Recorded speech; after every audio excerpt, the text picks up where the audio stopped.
Is a producer and musician who has testified before Congress that he does not think that rock music, dirty lyrics and all, should be censored or rated. John Lofton takes the other view.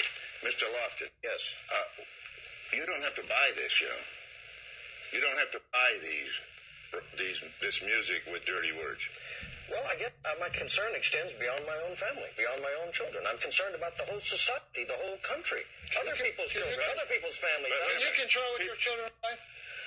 No, not completely, but I try. I agree, and I want to say for the third time, I agree with Frank that is the first line of responsibility. But you can't even control what your children. No, as they get older, it's very difficult. No, but you can control what they listen to in the house and the rest. But tell me how they're rarely in the house. You hear it, so you just go up and shut themselves up in the room, and you can't hear it. I hear it. I turn it. I go up and I throw the record away. You hear half the things I tell you. You can't hear those things. All you're trying to get around is the fact that you have an individual responsibility, and I think Mr. Zappa is right. That's as far as it can go. But you know, one of the things that interests me is the seemingly totally different worlds that you and I live in, Mr. Zappa. For example, you told this hearing last September that in America, quote, there is a tendency to hide sex, unquote.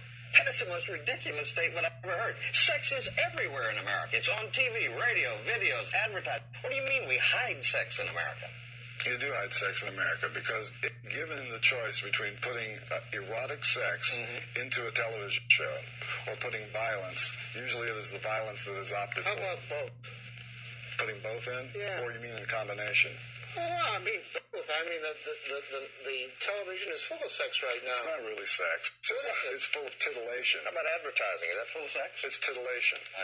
Mr. Zappa, when somebody mentioned the videos, you said, "Hey, no, this is not it." Why don't you want to talk about the videos? The reason I don't want to talk about the videos is the issue came up over the lyrics and what they've done in trying to promote the issue. If rock videos did not exist, they wouldn't have had those flashy little bumpers to put on before each of the local news shows when they would do a story on this. Do you feel differently about rock videos then, that they should be censored? No, I don't. I just think that you shouldn't even discuss them when the topic is words.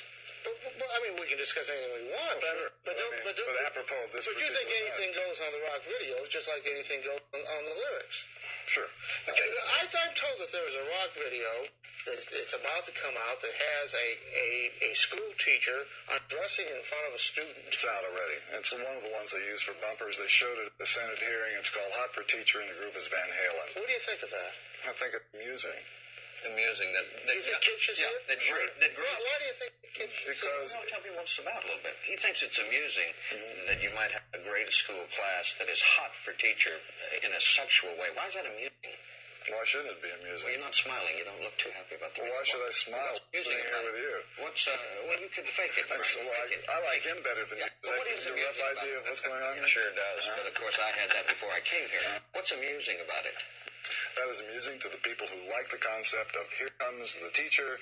You expect the teacher to be sour. The music starts. The teacher takes off her clothes, and she is wearing some kind of a bathing suit like in a beauty contest and does a dance on the desk, and the kids look up, and they are having a good time. Well, that's a real laugh riot, Frank. Now, look, one of the things I don't understand is someone who writes why you have repeatedly denigrated words and said, well, something's just words. You know, Adolf Hitler used words very effectively. It was called the Big Lie, and what it resulted in was 6 million Jews being put into ovens. Now, why do you say that words aren't important and don't have consequences?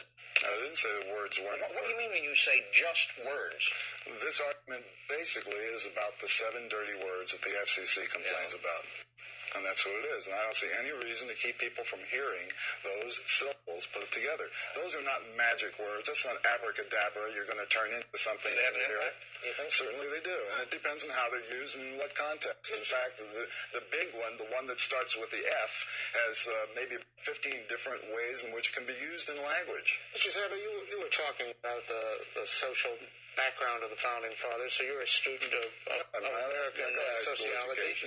But let me ask you this. Do you think this country, you get around this country a lot, I'm sure, do you think that the lyrics of these songs reflect the real spirit of this country? It reflects certain aspects of the spirit of this country. You think it does? Yeah, and see, if you don't like the spirit, then change the things that make the spirit happen. In other words, if you have kids that are rebellious, and you have kids who are hopeless, you have kids who go to drugs, then give them something to hope for. Like what? What would you tell a kid he ought to hope for nowadays, Frank? What I tell kids, and I've been telling kids for quite some time, is first, register to vote, and second, as soon as you're old enough, run for something. And you really think that's going to give kids hope to tell them to go register for vote? Mr. Zappa, Well, I don't know whether it makes them commit suicide, but I think it gives them a little bit more hope. Mr. Zappa, when you were testifying in Annapolis yesterday, or this week at any rate, they had some kids from New York picketing outside who were from a school for the mentally disturbed, and they said that that rock music almost ruined their life. Rock music really disturbed them. Didn't that give you some pause as to maybe you were making, that you might be in error on this question? Well, see, you're in error as to where those kids came from. It's not a school for the mentally disturbed. It is a place called Freedom Village, run by a man named Pastor Fletcher A. Brothers, a Christian organization. He collects money for it. They have a farm in upstate New York. I've dated Pastor Brothers on the radio before. I've also seen his literature. Basically, what he has done is taken the children who have come to his place for rehabilitation. I don't know where he gets them, who sends them, but he carts them around the country in the Freedom Village bus and makes them go in and testify as to all the bad things that happened to them before they came to his place, and then he connects it to rock music. Wait a minute. Yeah, well, let me tell you some of the things that are included in this man's literature.